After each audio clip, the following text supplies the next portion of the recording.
আসসালামু আলাইকুম, ঈদ মুবারক। এটিএন বাংলা সংবাদে সবাইকে স্বাগত জানাচ্ছি ফাতিহা শাফি। শুরুতেই থাকছে বিআরবি কেবল সংবাদ শিরোনাম। পবিত্র ঈদ উল আজহা আজ প্রধান জামাতের জন্য প্রস্তুত জাতীয় ঈদগাহ, 5 স্তরের নিরাপত্তা, আইন শৃঙ্খলা বাহিনীর, দেশবাসীকে প্রধানমন্ত্রীর শুভেচ্ছা। এশিয়ার সবচেয়ে বড় ঈদ জামাত অনুষ্ঠিত হবে দিনাজপুরের গৌড়ে শহীদ বড় ময়দানে। একসাথে নামাজ আদায় করতে পারেন কয়েক লাখ মুসল্লি।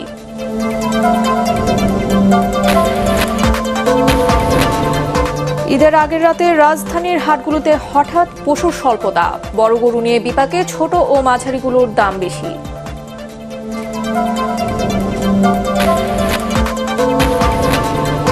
এবং সেন্ট মার্টিনে মিয়ানমারের যুদ্ধ জাহাজ অবস্থান নিয়ে বিএনপি জামায়াত গুজব ছড়াচ্ছে, অভিযোগ ওবায়দুল কাদেরের। দেশের সার্বভৌমত্ব হুমকির মুখে বলছে মির্জা ফখরুল। শুনছিলেন বিআরবি কেবল সংবাদ শিরোনাম, আর এবারে জানিয়ে দেব বিস্তারিত সংবাদ। আজ পবিত্র ঈদ উল আজহা। ত্যাগের মহিমায় উদ্বুদ্ধ হয়ে সারা দেশের মুসলমানরা কুরবানির মধ্য দিয়ে পালন করবেন পবিত্র এই দিনটি। রাজধানী ঢাকায় ঈদের প্রধান জামায়াত অনুষ্ঠিত হবে জাতীয় ঈদগাহে সকাল 7:30টায়। ঈদকে কেন্দ্র করে জাতীয় ঈদগাহের সর্বোচ্চ নিরাপত্তা নিশ্চিত করছে আইন শৃঙ্খলা বাহিনীর সদস্যরা। ফজলে রাব্বি রিপোর্ট। ইসলাম ধর্মাবলম্বীদের অন্যতম বড় ধর্মীয় উৎসব ঈদ উল আজহা পালিত হবে সোমবার। আল্লাহর সন্তুষ্টি আদায়ের জন্য কুরবানি দেবেন ধর্মপ্রাণ মুসলমানরা। এদিন ঈদের নামাজের পর শুরু হবে কুরবানির আনুষ্ঠানিকতা। রাজধানীতে প্রধান ঈদ জামাত অনুষ্ঠিত হবে সুপ্রিম কোর্ট প্রাঙ্গণে জাতীয় ঈদগাহে সকাল 7:30টায়। এছাড়া বাইতুল মোকাররম জাতীয় মসজিদে সকাল 7টা, 8টা, 9টা, 10টা ও 11:15টায় ঈদ জামাত অনুষ্ঠিত হবে। এরই মধ্যে জামাতের জন্য প্রস্তুত জাতীয় ঈদগাহ। সকালে এই নিরাপত্তা প্রস্তুতি দেখতে যান র্যাব মহাপরিচালক ও ঢাকা মহানগর পুলিশ কমিশনার। এখানে যেহেতু মহামান্য রাষ্ট্রপতি নামাজ পড়বেন এবং অন্যান্য বিশিষ্ট ব্যক্তিবর্গ থাকবেন, 5 স্তরের নিরাপত্তা বলয় তৈরি করা হয়েছে। এর বাইরেও, ঢাকার বাইরে আপনারা জানেন যে শোলাকিয়ায় অনেক বড় জামাত হয়, এরকম রংপুর এবং দিনাজপুরে অনেক বড় বড় জামাত আছে। এই জামাতের স্থানগুলোতে র্যাবের পর্যাপ্ত নিরাপত্তার ব্যবস্থা রয়েছে। এদিকে আবহাওয়া অফিস জানিয়েছে রাজধানী সহ দেশের বিভিন্ন এলাকায় কয়েকদিন ধরে চলমান ভ্যাপসা গরম অব্যাহত থাকতে পারে ঈদের দিনও। তবে ঈদের দিন বৃষ্টিপাতের সম্ভাবনা রয়েছে রংপুর, সিলেট আর ময়মনসিংহে। আসলে মৌসুমী প্রবেশ করার পরেও এখন পর্যন্ত কিন্তু মৌসুমী সক্রিয় হয় নাই, অর্থাৎ এটা আরো সামনে অ্যাডভান্স হয়ে ভারতের পুরো অংশ জুড়ে যখন সেটা কভার করবে তখন এটা আরো শক্তিশালী হবে। অর্থাৎ এই অ্যাক্টিভ মৌসুম আসার সম্ভাবনা রয়েছে 19 জুন থেকে। এবার সূর্য ডোবার আগেই কুরবানির বর্জ্য অপসারণ করা হবে বলে জানিয়েছে সারা দেশের সিটি কর্পোরেশনগুলো। যেখানে সেখানে কুরবানির বর্জ্য না ফেলারও অনুরোধ জানিয়েছে তারা। ফজলে রাব্বি, এটিএন বাংলা, ঢাকা। পবিত্র ঈদ উল আজহা উপলক্ষে দেশবাসীকে শুভেচ্ছা জানিয়েছেন প্রধানমন্ত্রী শেখ হাসিনা। এক শুভেচ্ছা বার্তায় ঈদ উল আজহার শিক্ষা থেকে ত্যাগের মহিমায় উজ্জীবিত হয়ে দেশ ও জনগণের কল্যাণে কাজ করার আহ্বান জানান তিনি। প্রধানমন্ত্রী আশা করেন ঈদ সবার জীবনে বয়ে আনবে অনাবিল আনন্দ। প্রিয় দেশবাসী, আসসালামু আলাইকুম। বছর ঘুরে আবার আমাদের মাঝে ফিরে এসেছে পবিত্র ঈদ উল আজহা। আপনাদের ঈদ উল আজহার শুভেচ্ছা জানাচ্ছি। ঈদ মোবারক। ঈদ উল আজহার শিক্ষা ধারণ করে আসুন আমরা ত্যাগের মহিমায় উজ্জীবিত হয়ে দেশ ও দেশের মানুষের কল্যাণে কাজ করি। পবিত্র ঈদ উল আজহা আমাদের সকলের জীবনে বয়ে আনুক অনাবিল আনন্দ, সুখ, শান্তি ও স্বাচ্ছন্দ্য। সবাই ভালো থাকুন, সুস্থ থাকুন, নিরাপদ থাকুন। ঈদ মোবারক। জয় বাংলা, জয় বঙ্গবন্ধু। ঈদের আগের রাতে রাজধানীর বেশিরভাগ হাটগুলোতে ছিল কোরবানির পশুর স্বল্পতা। বড় আকারের কিছু গরু থাকলেও মাঝারি ও ছোট গরু অধিকাংশই বিক্রি হয়ে যায়। হাটগুলোতে ক্রেতা থাকলেও পছন্দের পশু কিনতে পারছেন না অনেকেই, আর এ সুযোগে ব্যাপারীরা ছোট গরুর দাম যাচ্ছেন বেশি। ইয়াসিন রানার রিপোর্ট। রাজধানীর বেশিরভাগ কোরবানির পশুর হাট এখন ফাঁকা। গরু ও ছাগল বিক্রি করে বাড়ি ফিরে যাচ্ছেন ব্যাপারীরা। তারা বলছেন, কোরবানির পশু চাহিদার তুলনায় বেশি এই সংখ্যা থেকেই শনিবার রাতেই বেশিরভাগ গরু বিক্রি করে দেন তারা। তবে পশুর স্বল্পতার কারণে রোববার সকালেও গরু নিয়ে ঢাকার হাটে এসেছেন অনেকে। 2 লাখ উপরে নিলে মোটামুটি ভালো গরু পাওয়া যায়। মাসের চাহিদা বেশি ছোট গরু, সবাই তো বড় গরু চাচ্ছে না। 100 ফিট গেছিলাম, আর একটা গেছিলাম কমলাপুরে, তেমন একটা গরু নাই। বড় গরু নিয়ে বিপাকে পড়েছেন অনেক ব্যাপারী। শনিবার বেশি দামে বিক্রির সুযোগ থাকলেও এখন সে দামও পাচ্ছেন না তারা। 2,45,000 চাইছি, 1,80,000 পর্যন্ত দাম হয়েছে। 240 চাইছিলাম এটা, আর 170-80 এই পর্যন্ত হয়েছিল, এখন কম কয়। 2,20,000 দাম কইছিলি, সে গরুটা এখন 70,000 একটা বিক্রি করলো, ওই যে পার্শ্বে গরুটা। দামে আমরা 2 লাখ চাইছে, 1.5 লাখ কই আছে, অনেক ডিফারেন্স হয়ে যায়। এদিকে শেষ সময়ে রাজধানীর হাটগুলোয় আশানুরূপ গরু না পাওয়ায় অনেকেই এখন ঝুঁকছেন ছাগলের দিকে। ইয়াসিন রানা, এটিএন বাংলা, ঢাকা। পশু জবাইয়ের জন্য অনেকেই ব্যস্ত ছুরি, চাপাতি ও পাটি সহ আনুষঙ্গিক সরঞ্জাম সংগ্রহ করতে। ক্রেতাদের চাহিদা মেটাতে শেষ মুহূর্তে ব্যস্ত সময় পার করছেন কামাররা। রাজধানীর অলিগলিতে বসেছে ঘাস, খড়কুটা ও গম ভুসির ভ্রাম্যমাণ দোকান। খায়রুল ইসলামের রিপোর্ট। রাত পার হলেই মুসলমানদের অন্যতম বড় ধর্মীয় উৎসব ঈদুল আজহা। তাই তো পশু কোরবানি দেওয়ার জন্য নতুন ছুরি চাপাতি ক্রয় কিংবা পুরনো দাবটি শান দেওয়ার জন্য কামারপাড়ায় ভিড় ক্রেতাদের।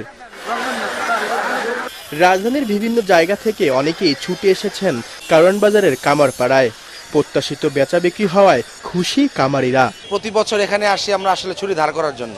গত বছর কিনছিলাম, বাট এই বছর আগে ধার দিলাম, তো 2টা বডি আর একটা দা, একটা ছুরি আপনার 250 টাকার মতো নিচ্ছে। গতবারের চেয়ে একটু বেশি আর কি। হ্যাঁ চলছে, ভালোই চলছে, অন্য বছর থেকে ভালো চলছে ইনশাআল্লাহ। জিনিসপত্র যেগুলো নেবেন সবগুলো হাতের নাগালে আছে। এটা কোরবানির সময় এলেই চলে, এই 10 দিনে আমরা বেশি আসার আর বেশি না আমরা। কোরবানির ঈদকে কেন্দ্র করে রাজধানীর বিভিন্ন জায়গায় ভ্রাম্যমাণভাবে বসানো হয়েছে পাটি, ঘাস, খড়কুটা ও গম ভুসির দোকানও। বছরের এই সময়টাতেই ব্যস্ততম সময় পার করে কারওয়ান বাজার কামারপাড়ার এসব কামারিরা। উন্নত ও ভালো মানের ছুরি চাপাটি তৈরি করার সুনামও রয়েছে তাদের। তাই তো দেশের বিভিন্ন জায়গা থেকে ছুরি চাপাটি কেনার জন্য অসংখ্য ক্রেতা ছুটে আসেন এখানে। খায়রুল ইসলাম, এটিএন বাংলা, ঢাকা। এবারও দিনাজপুরের গড়ে শহীদ বড় ময়দানে এশিয়ার সবচেয়ে বড় ঈদ জামায়াত অনুষ্ঠিত হবে। 23 একর জায়গা জুড়ে বিস্তৃত ওই ঈদগাহে একসাথে নামাজ আদায় করতে পারেন কয়েক লাখ মুসল্লি। 2017 সালে নির্মিত 52 গম্বুজের ঈদগাহের মিনার তৈরিতে ব্যয় করা হয় প্রায় 4 কোটি টাকা। দেশের বিভিন্ন জেলা এমনকি বিদেশ থেকেও ঈদের নামাজ পড়তে এখানে আসেন মুসল্লিরা। এদিকে কিশোরগঞ্জের শোলাকিয়া মাঠে দেশের বৃহত্তম ঈদ জামাতের প্রস্তুতি শেষ হয়েছে। এবছর এটি হবে 197তম ঈদ জামাত। ঈদুল আজহার জামাত নির্বিঘ্ন করতে নিরাপত্তা ব্যবস্থায় থাকছে সর্বোচ্চ অগ্রাধিকার। দূর দূরান্তের মুসল্লিদের যাতায়াতের সুবিধায় শোলাকিয়া স্পেশাল নামে 2টি বিশেষ ট্রেনের ব্যবস্থা করেছে রেল কর্তৃপক্ষ। ট্রেন দুটি ময়মনসিংহ ও ভৈরব থেকে মুসল্লিদের নিয়ে এসে নামাজ শেষে পুনরায় ফিরে যাবে। শোলাকিয়া মাঠে ঈদ জামাত শুরু হবে সকাল 9টায়।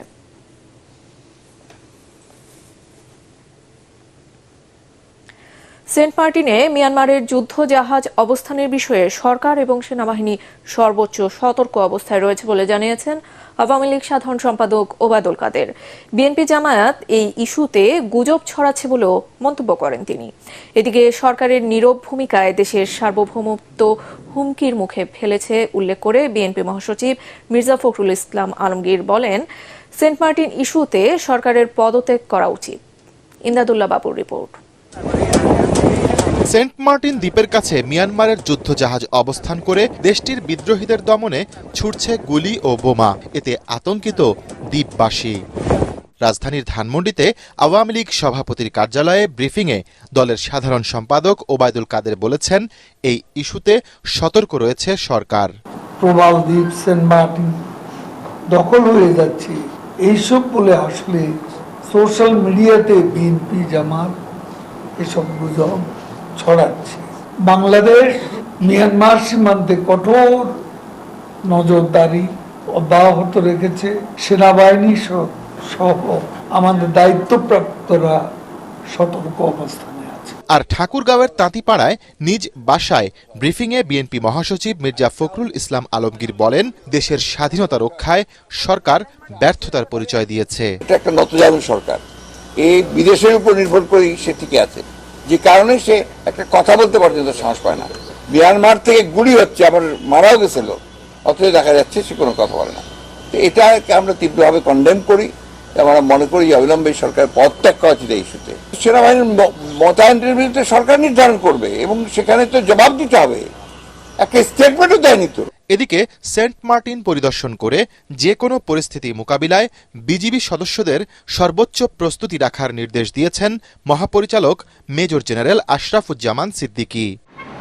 এক বিজ্ঞপ্তিতে পররাষ্ট্র মন্ত্রণালয় জানিয়েছে, মিয়ানমারের কোনো যুদ্ধ জাহাজ বাংলাদেশের জলসীমায় নেই। নিজেদের জলসীমায় থেকে তারা তাদের কর্মকাণ্ড চালাচ্ছে।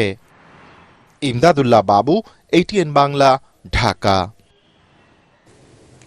প্রতিবারের মতো এবারও ঈদুল আজহায় ATN বাংলায় থাকছে 8 দিনব্যাপী বিশেষ অনুষ্ঠানমালা। তারকা শিল্পীদের নাটক, টেলিফিল্ম, গান ও ছায়াছবি সহ ছোটদের বিশেষ ম্যাগাজিন অনুষ্ঠান দিয়ে সাজানো হয়েছে এবারের আয়োজন। ঈদের দিন ও পরদিন থাকছে জনপ্রিয় কণ্ঠশিল্পী, ATN বাংলা ও ATN নিউজের চেয়ারম্যান ডক্টর মাহফুজুর রহমানের একক সঙ্গীতানুষ্ঠান। এছাড়াও এই প্রথমবারের মতো থাকছে ডক্টর মাহফুজুর রহমানের উপস্থাপনায় চায়ের চুমুকের বিশেষ পর্ব। আরো জানাচ্ছেন ঐশী গোস্বামী প্রমা। ঈদ মোবারক, ঈদ মোবারক, কুরবানি ঈদ মানেই উৎসব। বিশেষ এই সময়কে আরো সুন্দর ও আনন্দঘন করতে এবারেও অনুষ্ঠানমালা সাজিয়েছে ATN বাংলা। আমাদের ATN বাংলার দেশি বিদেশি অগণিত দর্শকদেরকে জানাই আমার পক্ষ থেকে, ATN বাংলার সকল কর্মকর্তাদের পক্ষ থেকে ঈদের শুভেচ্ছা। তুরস্কের বাংলায় ডাবিংকৃত একটি সিরিয়াল রেহানা, যেটি আপনারা ইতিপূর্বে অনেক সিরিয়াল আপনারা দেখছেন তুরস্কের, আমি আপনাদেরকে জোর দিয়ে বলতে পারি যে এই সিরিয়ালটি ব্যতিক্রম ধর্মী। এটি আপনারা একটি পর্ব দেখলে আপনার শেষ পর্যন্ত 200-300 যে পর্ব আছে সবগুলি পর্ব আপনারা দেখতে চাবেন। তাছাড়া আমাদের আরও থাকতেছে শাকিব খানের, যেটা ইদানিংকালের সবচেয়ে হিট যে সিনেমা, যেটি হিট হয়েছিল প্রিয়তমা, এটা আমরা ঈদের পরের দিন চালাচ্ছি। তাছাড়া থাকবে নতুন নতুন নাটক, টেলিফিল্ম, গানের অনুষ্ঠান।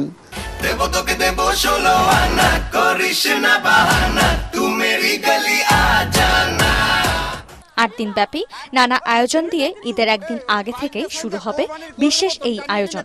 প্রথম দিন থাকছে আবুল হায়াত, সাদিয়া আয়মান অভিনীত বিশেষ নাটক শ্রাবণ জোছনায়। রয়েছে বিশেষ নাটক ঝড় বৃষ্টির রাতে। এই যে তুমি আমাকে নিয়ে দুশ্চিন্তা করো সবসময়, এটা কিন্তু হচ্ছে না। ঈদের দিন থাকবে শুধুমাত্র ATN বাংলার জন্য নন্দিত নির্মাতা হানিফ সংকেতের বিশেষ নাটক ব্যবহার বিভ্রাট। এছাড়াও থাকছে মাহমুদুর রহমান হিমি, চয়নিকা চৌধুরী সহ আরও খ্যাতনামা পরিচালকদের নির্মিত নাটক, যেখানে অভিনয় করেছেন মোশাররফ করিম, তৌসিফ মাহবুব, ফারহান আর মুশফিক সহ জনপ্রিয় সব তারকারা। ঈদ আয়োজনে প্রতিদিন 3টি করে মোট 24টি নাটক ও 1টি করে মোট 8টি টেলিফিল্ম সম্প্রচার হবে ATN বাংলার পর্দায়। পূর্ণদৈর্ঘ্য বাংলা ছায়াছবিতেও আছে বিশেষ চমক। তাই দর্শকদের জন্য এবারের ওয়ার্ল্ড টেলিভিশন প্রিমিয়ারে ঈদের পরদিন প্রচার হবে দর্শকদের পছন্দের বাংলা ছায়াছবি প্রিয়তমা। তোমাকে জানিয়ে দিলাম প্রিয়তমা। এছাড়াও 8 দিন টানা 2টি করে মোট 16টি বাংলা ছায়াছবি প্রচার করবে দর্শক প্রিয় ATN বাংলা।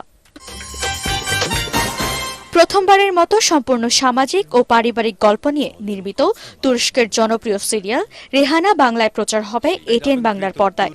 ফাগুন অডিওভিশন নির্মিত সানজিদা হানিফের পরিচালনায় ম্যাগাজিন অনুষ্ঠান 5 ফোরন প্রচারিত হবে ঈদের তৃতীয় দিন। থাকছে খন্দকার ইসমাইলের উপস্থাপনা ও পরিচালনায় ম্যাগাজিন অনুষ্ঠান ঈদের বাজনা বাজারে। প্রতি বছর যারা বসে থাকেন আগ্রহ সহকারে আমার গান দেখার জন্য, এইবারও আমি আপনাদেরকে 2 দিন, প্রথম দিন 10টা, পরের দিন 10টা। প্রথম দিন গান থাকবে বাংলা এবং হিন্দি উর্দু মিক্সড, পরের দিন হিন্দি ডুয়েট গানগুলি থাকবে। ও প্রিয়া শোনো ছেড়ো না হাত কখনো। গান হচ্ছে মনের খোরাক, সুরের মূর্ছনায় বাধা হতে পারে না কোনো ভাষা। তাই তো ঈদ আনন্দ আরো বর্ণিল করে তুলতে দর্শকদের অনুরোধে প্রতিবারের মতো এবারেও ঈদের দিন রাত 10:30 বিশেষ গান নিয়ে থাকছে জনপ্রিয় কণ্ঠশিল্পী এটিএন বাংলা ও এটিএন নিউজের চেয়ারম্যান ডক্টর মাহফুজুর রহমানের একক সঙ্গীতানুষ্ঠান আমার চোখের আলো। উপস্থাপনায় থাকছেন মারিয়া শিমু। ঈদের পরের দিনেও একই সময় থাকছে ডক্টর মাহফুজুর রহমানের একক সঙ্গীতানুষ্ঠান ওয়াদা করো। উপস্থাপনায় থাকছেন শান্তা জাহান। তুমি আমার আশা, জীবনের ভরসা। কবির বকুলের পরিচালনায় ও ইমরান মাহমুদুলের উপস্থাপনায় বকুল ও চন্দনে গানের বন্ধনে বুঝবো কোথায় বলো না তোমায় সবকিছু টেনেছই। এছাড়াও ঈদের 7ম দিন থাকছে এই প্রজন্মের জনপ্রিয় শিল্পীদের অংশগ্রহণে বিশেষ সঙ্গীতানুষ্ঠান সুখের ঠিকানা। ঈদে শিশুদের বিনোদনের কথা বলেনি এটিএন বাংলা। ঈদের দিন দুপুর 1:25 প্রচার হবে নাহিদ রহমানের পরিচালনায় শিশুদের বিশেষ ম্যাগাজিন অনুষ্ঠান ঈদের খুশি। এছাড়াও নাহিদ রহমানের পরিচালনায় নৃত্যানুষ্ঠান ছন্দে দোলেমন প্রচারিত হবে ঈদের 2য়, 3য় ও 7ম দিন দুপুর 1:25। থাকছে শিশু কিশোরদের বিশেষ অনুষ্ঠান ঈদ আনন্দে আমরা করব জয় এবং কাজলী আহমেদের ঈদ উপহার। এই প্রজন্মের নতুন সঙ্গীত শিল্পী তৈরির কারিগর এটিএন বাংলা ও এটিএন নিউজের চেয়ারম্যান ডক্টর মাহফুজুর রহমানের উপস্থাপনায় থাকছে এই প্রথমবার চায়ের চুমুকের বিশেষ পর্ব, যা প্রচারিত হবে ঈদের 7ম দিন সকাল 8টায়। এছাড়াও ভাবনা আহমেদের উপস্থাপনায় প্রতিদিনই নতুন আঙ্গিকে প্রচারিত হবে চায়ের চুমুকে। ঐশী গোস্বামী প্রমা, এটিএন বাংলা, ঢাকা। নড়াইলে ছাত্রদের উদ্যোগে বাড়ির সামনে চলাচলের রাস্তা পেলেন লোহাগড়া সরকারি পাইলট উচ্চ বিদ্যালয়ের সাবেক শিক্ষক শ্রীবাস দত্ত। 1990 সালে তার নির্মিত বাড়িটি সময়ের পরিক্রমায় চারপাশ থেকে বন্ধ হয়ে যায় অন্যান্য মানুষের দালান কোঠায়। চলাচলের রাস্তাও ছিল না বললেও চলে। তবে প্রিয় শিক্ষকের সমস্যার কথা শুনে নানা কর্মসূচি পালন করতে থাকেন তার ছাত্ররা। তাদের সাথে ঐক্যমত জানিয়ে শিগগিরই বাড়ির সামনে রাস্তা দেওয়ার কথা জানান প্রতিবেশীরা।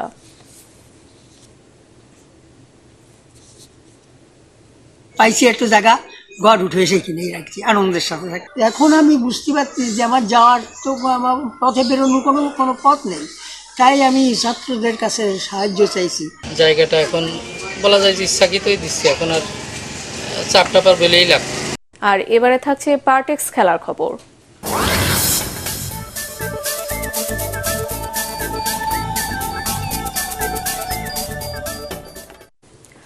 টি-20 বিশ্বকাপের গ্রুপ পর্বে নিজেদের শেষ ম্যাচে নেপালের বিপক্ষে ব্যাটিংয়ে নেমেই বিপর্যয়ে পড়ে বাংলাদেশ। ওয়েস্ট ইন্ডিজের সেন্ট ভিনসেন্টে টস হেরে ব্যাটিংয়ে নেমেই খেই হারায় নাজমুল হোসেন শান্তর দল। টাইগারদের স্কোরে 30 রান যোগ হতেই প্যাভিলিয়নে তানজিদ হাসান তামিম, নাজমুল হোসেন শান্ত, লিটন দাস ও তাওহিদ হৃদয়। পঞ্চম উইকেটে সাকিব আর মাহমুদুল্লাহ দলের ইনিংস মেরামত করার চেষ্টা করেও ব্যর্থ হন। 22 রানের জুটি ভাঙে 13 রানে থাকা মাহমুদুল্লাহর বিদায়ে সাকিব আল হাসান 17 রান করে বিদায় নেন। নেপালের তারকা স্পিনার সন্দীপ লামিচানে 17 রানে 2 উইকেট তুলে নেন। শেষ খবর পাওয়া পর্যন্ত বাংলাদেশের সংগ্রহ সব উইকেট হারিয়ে 106 রান। সংবাদ শেষ করছি, তার আগে বিআরবি কেবল সংবাদ শিরোনামগুলো আরো একবার। পবিত্র ঈদ উল আজহা আজ প্রধান জামাতের জন্য প্রস্তুত জাতীয় ঈদগাহ। 5 স্তরের নিরাপত্তা, আইন শৃঙ্খলা বাহিনীর। দেশবাসীকে প্রধানমন্ত্রীর শুভেচ্ছা। এশিয়ার সবচেয়ে বড় ঈদ জামাত অনুষ্ঠিত হবে দিনাজপুরের গোরে শহীদ বড় ময়দানে। একসাথে নামাজ আদায় করতে পারেন কয়েক লাখ মুসল্লি।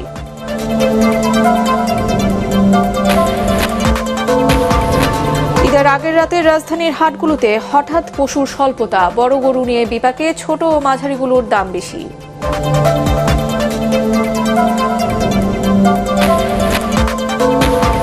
এবং সেন্ট মার্টিনে মিয়ানমারের যুদ্ধ জাহাজ অবস্থান নিয়ে বিএনপি জামায়াত গুজব ছড়াচ্ছে। অভিযোগ ওবায়দুল কাদেরের। দেশের সার্বভৌমত্ব হুমকির মুখে, বলছে মির্জা ফখরুল। আর এই ছিল এখনকার মতো। রইল পরবর্তী সংবাদ দেখার আমন্ত্রণ। এটিএন বাংলা সংবাদ ইউটিউবে দেখতে ব্রাউজ করুন youtube/ATN বাংলা নিউজ। সাথে থাকার জন্য ধন্যবাদ।